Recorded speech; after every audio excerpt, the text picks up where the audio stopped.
2018, the Orioles had a fire sale, officially putting the rebuild in motion. Now, entering year 4 of the rebuild, the Orioles are finally playing watchable baseball again, with one of the more promising futures in the entire league. Welcome to Landmark Baseball. After talking about the 5th place Red Sox last week, we'll be moving ahead and previewing the Orioles for 2021 and looking back on 2020. The Orioles finished the regular season at 25-35, good for 4th place in the AL East. In wins above replacement, Anthony Santander was the team leader with a WAR of 1.5. He only played in 37 games, and on a 162-game season, he was on pace for a 7.1 WAR. Definitely call it a career year for Santander. No one outside Orioles fans really know who that even is. And with that micro career year, he is going to take our biggest surprise winner for the team. And call me biased because I am an Orioles fan, but there are a lot of standout performances on this team this year, especially for a team that did not expect to do that well. And as for losses to free agency, there aren't any. The only piece they would have lost was Jose Iglesias, who had a pretty good year for the Orioles, but they re-signed him the other day, so all the main pieces are essentially the same for 2021. And sadly, we're not losing Chris Davis, whose horrible contract still has another 2 years. I mean, they still owe him another $50 million for a team that has the second lowest budget in baseball. That's a ridiculous contract to have on the books. But before I get more mad about it, let's talk about the bright spot of the franchise. That would be the farm system. Bleacher Report has them listed at 13th in the league, but that was before they drafted Heston Kjerstad in 2020. He was the 2nd overall pick. But all eyes are on 2019 number 1 overall pick, Adley Rutschman. He's the 2nd overall prospect in baseball. We'll see the switch-hitting catcher probably come up in 2021. We're all very excited for his debut. He has a lot of power and potential to be a future all-star. Who knows, maybe an MVP on the bright side. I'm just really nervous that he could be a 3-true outcome first baseman by age 27. But so far, nothing really seems to support that. And then going back to Heston Kjerstad, he's a big power lefty. At Camden Yards, expect him to hit 30 home runs a year, no problem. And it was a really interesting pick because he was projected to go 9th overall, but I guess they saved signing bonus money. Either way, we're still pretty happy with him. As for the rest of the system, there's a few elite pitching prospects, DL Hall and Grayson Rodriguez. They're not going to be aces by any means, but definitely good 2 or 3 guys. Still need one more piece, maybe a couple more pieces with pitchers. Mountcastle's technically still a prospect, but we'll talk about him a little bit later. Overall, the system has a really good mix of talent and where you'd expect to be after a few years of rebuilding. They finally have ground to stand on in Baltimore.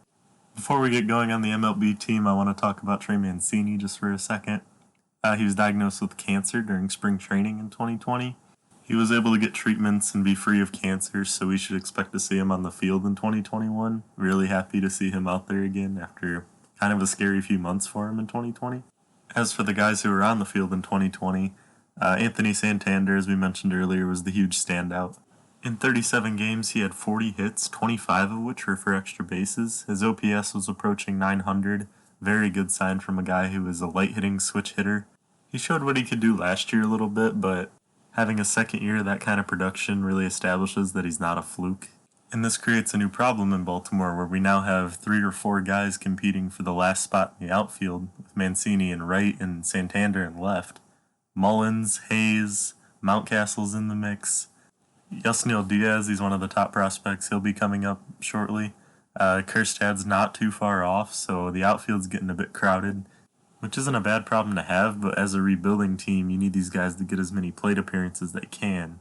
And if they're competing for one spot in the outfield, it makes it a little hard for these guys to develop at the right rate. We might be able to take one guy out of that mix, though, as his bat is proving that he needs to be in the lineup no matter what position it is. Ryan Mountcastle has been toiling in the minors for a few years. He hasn't had a position. He's played left field, he's played shortstop, he's played third base. He played a little first base at the MLB level this year, but his bat demands a spot in the order. His production this year is insane for a first-year player. His numbers were pretty identical to Santander's, except Mountcastle in less games had more hits. I already bought a jersey. I love Ryan Mountcastle. I'm a little biased. However, he may be a Rookie of the Year candidate for 2021. Please enjoy this video of the MLB leader in bunt hits this year, Cedric Mullins. Bunting, as we know it, is dying in the MLB, but the Orioles kind of embraced it this year. They led the league in bunts, they put on hit and runs, they played small ball. And as a rebuilding team, I think this is what other teams should be doing. You can't expect to outslug the Twins or the Yankees, You're not going to hit more home runs than them, so why don't you try something different? I don't work in the analytics department. I don't make the rules. And we've yet to talk about the pitching staff, mainly because it's pretty irrelevant. In the past, Baltimore was seen as a place where pitching came to die, but under the new regime, that seems to have changed.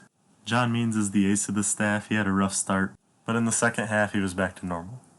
Cesar Valdez was one of the bigger stories of the Orioles this year. He debuted in 2010 and pitched again in 2017, but he hasn't been in the MLB since. The Orioles sent him out there and he pitched 14 innings of 2-run ball. And while that's not a big sample size, I think it's a testament to what the new Orioles pitching staff is doing. The 5 main guys in the bullpen had an ERA plus averaging at about 180. So hopefully that trend continues through the rest of the rebuild. All in all, 2020 was really impressive for the Orioles. I don't think anyone expected them to do that well. There was a point where they were within a couple games of the wild card, but then the Yankees swept them. But up to that point, they had looked like a competitor. In the scope of the expanded playoffs, of course. But until the Orioles are competitive again, there's no better way to describe them than this quote by our shortstop prospect, Gunnar Henderson. It's like a box of chocolates. You never know what you're going to get. Thanks for watching, guys. Follow me on Twitter at LandmarkBBL, and tune in for the next one. We'll be talking about the Blue Jays. I feel like the last Airbender.